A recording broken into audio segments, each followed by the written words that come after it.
Hello, this is the second video for genetic disorders, and for this one we are going to focus on cystic fibrosis. Now before we do the genetic inheritance patterns, let's have a look at exactly what cystic fibrosis is. Well, firstly, it's a genetic disorder. That means it's passed down to children through the parents' genes. It's a disease that affects cell membranes. Now this is an important point because it's mentioned specifically in the specification. What that basically means is the cell membranes are affected in a way that causes the production of thick, sticky mucus. Now normally mucus is quite thin, it's quite runny, and it needs to be like that in order to be able to do its job. But if a person is affected by cystic fibrosis, then that mucus, which is found in various places around the body, is very thick, very sticky, and that causes problems. A couple of places that are affected: the pancreas, which is this part here. You may have seen that in a previous biology video, but the pancreas produces digestive enzymes, and these are passed on through a duct, through a tube, into the small intestine. And because there is a thick sticky mucus present here, those enzymes don't find it easy to go into the small intestine, and that affects digestion.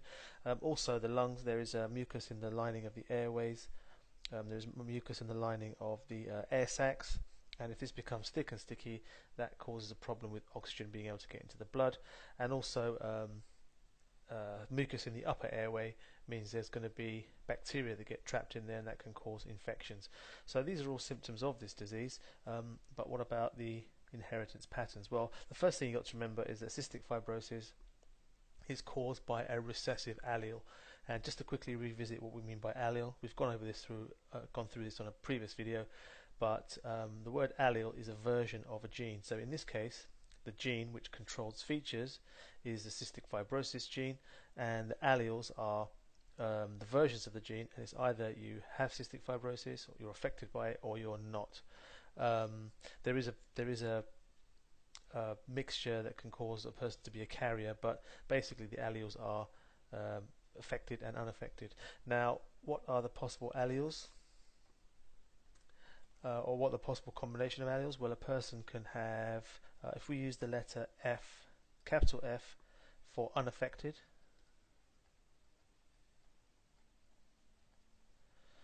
and small f for affected. It's always important to give a key if one hasn't been provided for you, but the possible combinations that there could be are capital F and capital F. You could have a mixture of the two alleles, so capital F and small f, or you could have two small f's. This one here would be unaffected.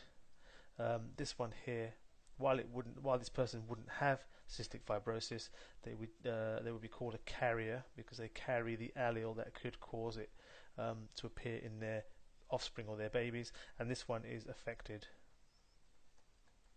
And it's affected because there's no dominant allele to mask the effect of these recessive alleles. And that one's unaffected.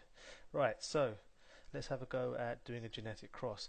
Imagine we have two parents, and let's, for argument's sake, say they are both carriers. We'll use the same key as before, so capital F, small f, capital F, small f. Now, to get all the marks on a question like this, you would have to give a few stages in the process of working this out. So if we're going to work out what proportion of the children are going to be affected, you have to firstly talk about the gametes, and the gametes are the sex cells. And remember, the father can only pass on one of these alleles in the gametes, so he's either going to pass on the capital F, or the other possibility is the small f. Same with the mother, she can only pass on one, so the capital F or the small f. You can see why it's quite important to be very clear with your letters, because even that looks a little bit confusing. But these are the gametes, which are the sex cells, and that's the alleles that they carry. Now, what are the possible combinations? Well, you can have this sperm cell with this sperm cell, and that's two capital F's. This sperm cell with this one, this sperm cell with this one, small f and a capital F, and this one with this one, which is two small f's. So let me just tidy that up for you a little bit. There you go. I also pointed the sperm cells the other way around. So this is a tidied up version. So these are the possible mixtures of alleles, and that means for this child here, he would be unaffected or she would be unaffected. Let's abbreviate like that. This one would be a carrier. This one would also be a carrier, and this one would be affected. Okay, so we have four possibilities, and this is what they can be. Now, the important point to highlight here also is that while you might have two parents who don't actually have the disorder, aren't affected by the disorder, they could be carriers, and that means they could be. There's a possibility they could have a child that would have the disorder. So that's quite an important point to highlight.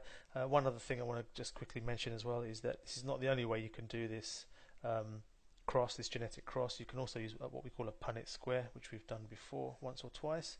Let's put the mother's alleles up there along the top, father's along the side. Probably good to label these mother and father, and then do your cross as we've said before. So this one with this one, this one with this one, and you go all the way through, and then you can just say which is which as you did below. Okay, so that's the slightly different way of doing it. Some people find that a little bit easier. Now, I think it's worth you having a go at one yourself. So here is a question, and here's the two alleles for the father and the mother. Let's say there's 3 marks for a question like this, and you have to do all the different stages in working out the answer to this. So it says, show all the possible combinations of alleles for the children of these two parents, and state the proportion of the children who may be affected. So I'll pause here. No, you can pause here. Give it a go and check if you've got the right answer and if you've got all 3 marks. So here's the answer. The first mark would be for labeling the gametes. You don't have to put the tails and the sperm cells like I've been doing. You can if you want to, but yeah, the first mark is for getting the gametes correct, the sex cells. The second one is for getting the cross correct, so getting 4 of those correct. You don't often get more than 1 mark, but you might if you're lucky, but that's what I'm giving the second mark for today. And the last mark is for the proportion affected. You could have written it in one of several ways. If you wrote 0.5, that's correct. You could have also written so I've written a proportion affected is 0.5 or 50% or half or 2 out of 4, or you could have written the ratio is 2 to 2, but be careful if you're going to write ratios, you have to say which is which. So this is 2 to 2 carrier to affected. If you went the Punnett square route, that's fine as well. First mark here is for the gametes, so I've labelled those at the top there. Then there's the cross, but you would have to then go on to do that down there. Okay, so that's the outline for cystic fibrosis. A bit of an exam style question there and how to get the marks for it. So best of luck with that, and see you again soon.